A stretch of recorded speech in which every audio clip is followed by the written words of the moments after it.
So here it is, connection formulas.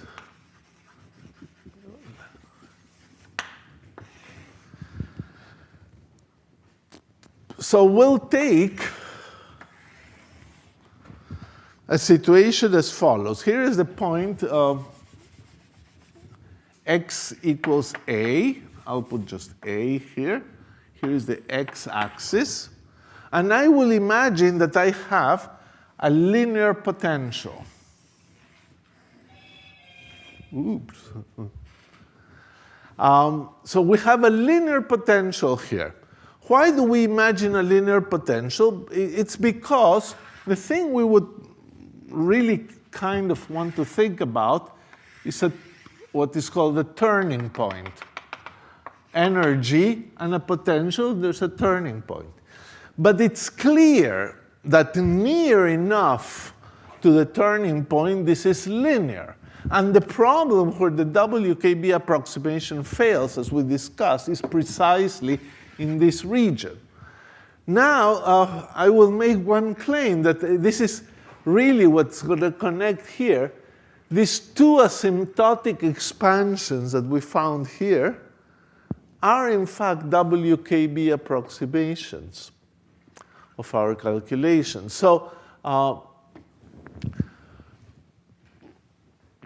whole procedure here is going to be assuming that we have a linear potential here, and I will take the linear potential seriously. So I will imagine it even goes forever. And what we're going to do is find away from the turning point, so the energy is going to be here. Here is V of x. X, V of x, the energy. And then we have this region, which is a WKB region. And we have this region over here that is also a WKB region.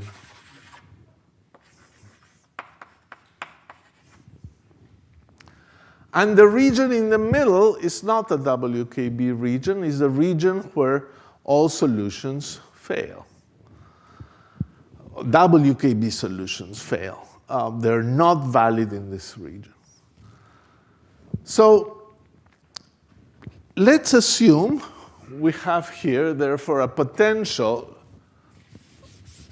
that is linear, and therefore V of x minus E of x minus the energy is going to be a number times x minus a, where g is a positive constant. It has some units. V minus E is a linear function that vanishes at x equals a. So this is a nice description of the situation. And then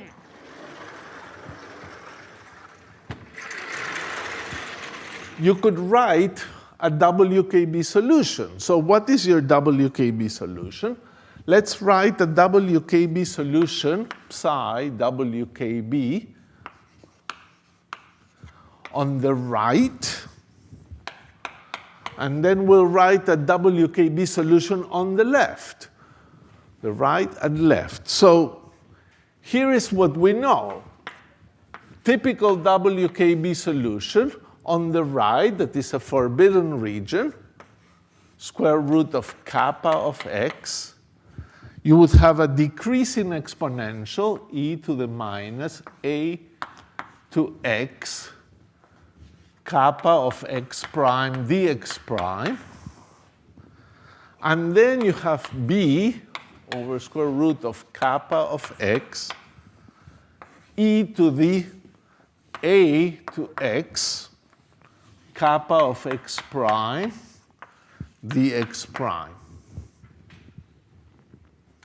So this is what you've been told is supposed to be your WKB approximation.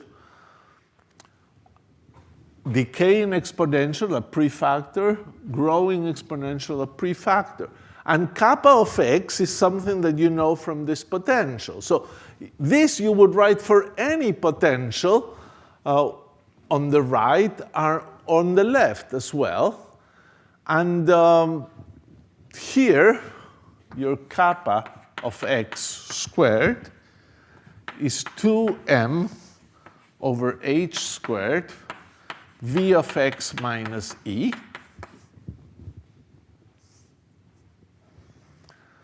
That's the definition of kappa squared.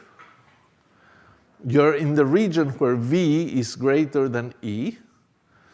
And therefore, this is equal to 2mg over h squared x minus a.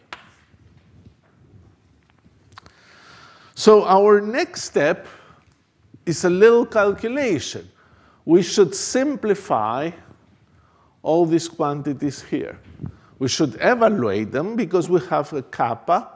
You have a linear function. We can do the integrals. We can put what kappa is. So everything can be done here.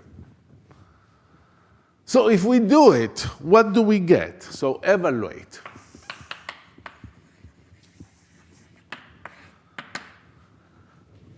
We get the following. Now, I will introduce subnotation to write this. So first I'll write it. Psi right of x WKB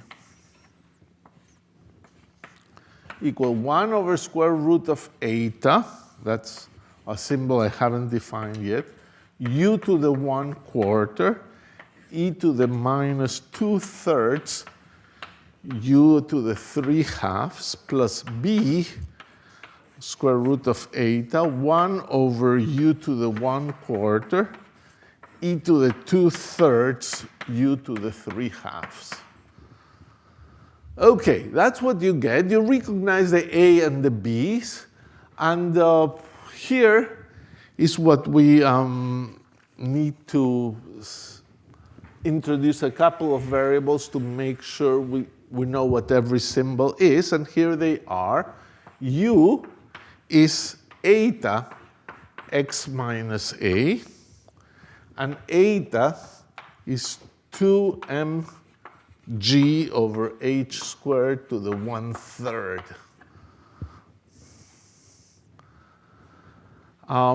Just roughly, k squared is proportional to u, so k is proportional to u to the 1/2. And therefore, square root of k gives you the u to the 1/4. The integrals also work that way. And you see already here things that look like the Airy function.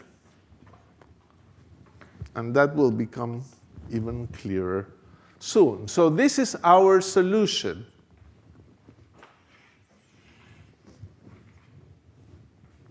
For the WKB expression on the right. But let's do also the WKB expression on the left.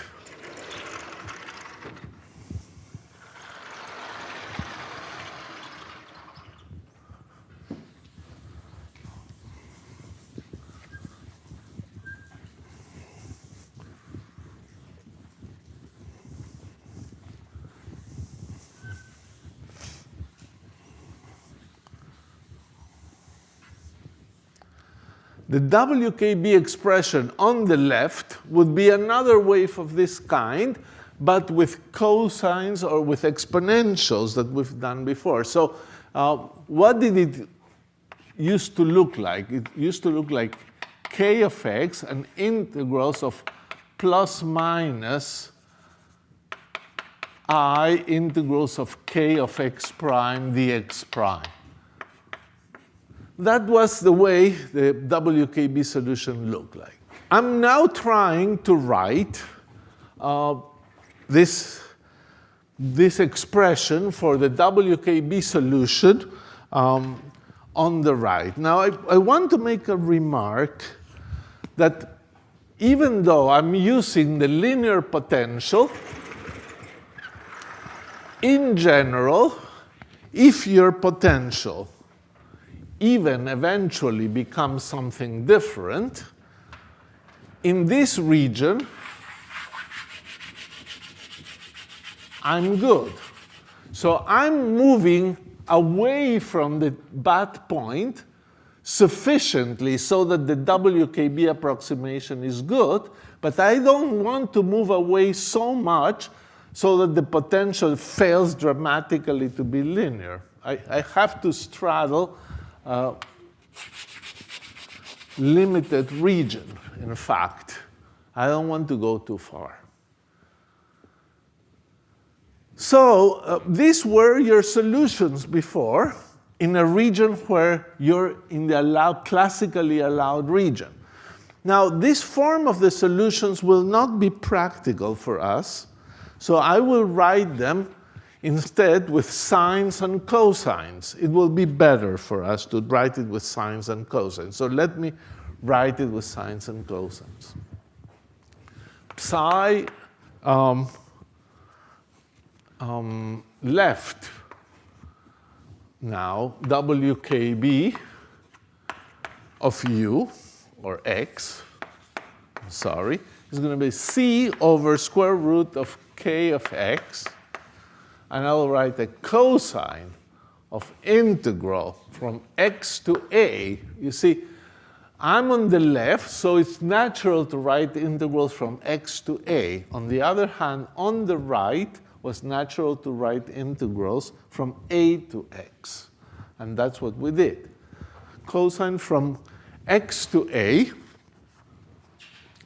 And we'll have here k of x prime dx prime plus d over square root of k of x sine of x to a, k of x prime dx prime. And you could say, look, that's good. You just traded the exponentials for sines and cosines, and that's fine. Still, for what we're going to do later, it's convenient to write our WKB approximation still in a little different way. I can add a phase here and a phase there. And that still is the most general solution because it involves sines and cosines. Unless I would put a phase that differs by pi over 2 and one becomes equal to the other, no, I'm going to shift both by pi over 4. And therefore, these are still different functions, and it's convenient to do that. So this is our ansatz for the WKB solution.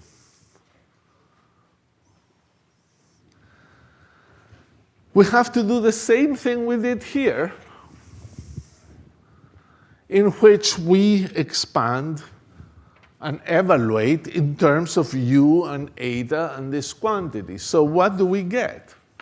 We get c over square root of eta, u to the 1/4, cosine 2/3 u to the 3/2 minus pi over 4, plus d over square root of eta, u to the 1/4 sine of 2/3 u to the 3/2 minus pi over 4. So this is our psi left WKB of x.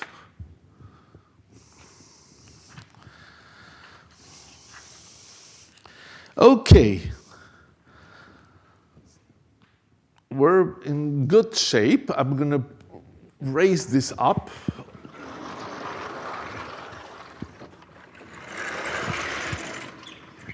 And now you could say, all right, you've done the WKB thing, but on the other hand, how about the exact solution? What is the exact solution to this problem? You've written the WKB approximation for the linear potential, the WKB approximation for the linear potential.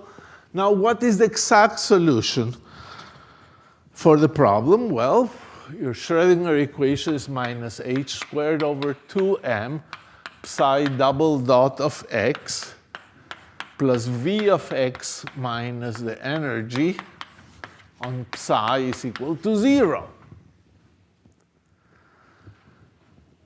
Well, we've written this already a couple of times. So this is minus h squared over 2m psi double dot plus g x minus a psi equals 0. That is our v minus e.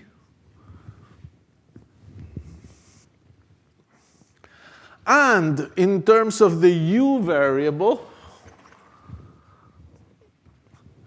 the differential equation, of course, becomes the second psi du squared equal u psi.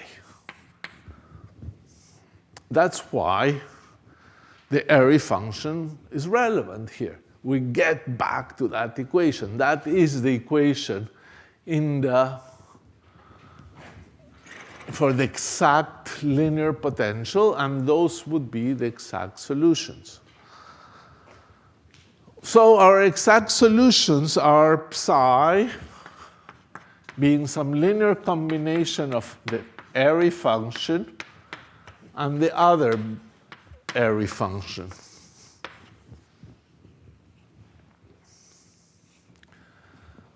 And now, let's do one case first before we get into something that is more complicated. Let's take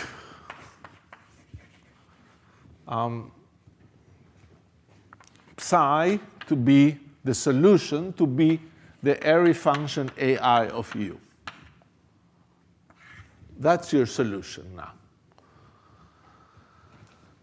If that is your solution, you would have this behavior, the behavior we've noted here for the solution.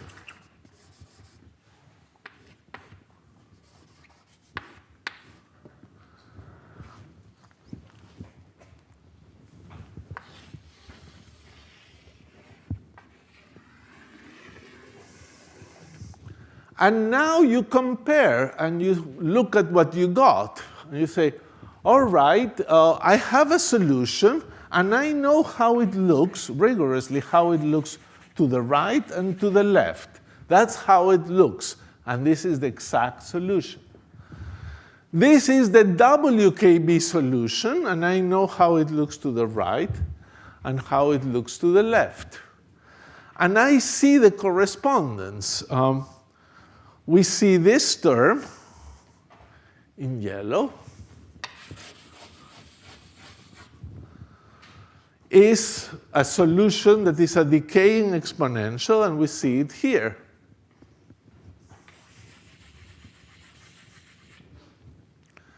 And we have the red term, the oscillations, and we see it also here.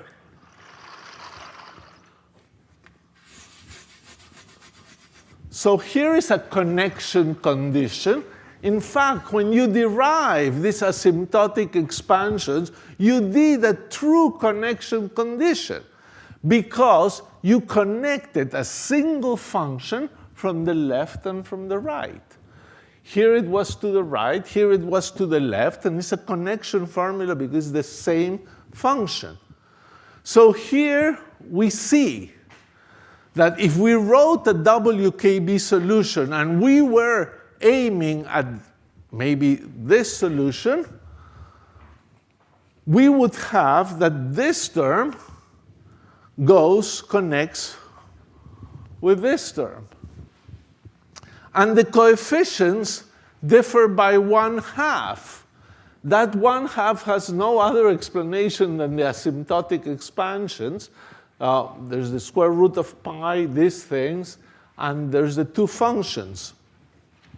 So if you put, the 1/2 is there in the exponential, so you could put a 1/2 here and 2a, if you wish. So you realize that in order to have a connection, 2A would be equal to C. The two coefficients here are related in that way. There's a number here and a number here. It happens to be 2A and C in this case. So 2A is equal to C. So if we choose A equals 1, we would have C equal 2. So here is a matching condition, therefore. We have that a WKB solution that has the C factor with C equals 2. So it would be 2 over square root of K of X in here times cosine of this X over A, K of X prime dx prime minus pi over 4 is connected, we'll see more on that, with 1 over square root of kappa of X, this solution, with A equals to 1, what we had here, e to the minus A over X, kappa of X prime, dx prime. So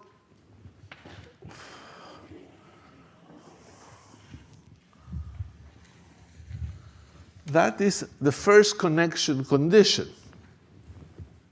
We will discuss it further in a couple of minutes, but this is how you connect things. A single solution of the differential equation looks like this term and like that term on the left and on the right. Here is your WKB solution. This general solution looks like this term, and it then should match to something that looks like that if you have the Airy function. So in general, for not linear potentials, this is the term that gives rise to that. So we take that this term, in general, is matched to the top term in the blackboard here.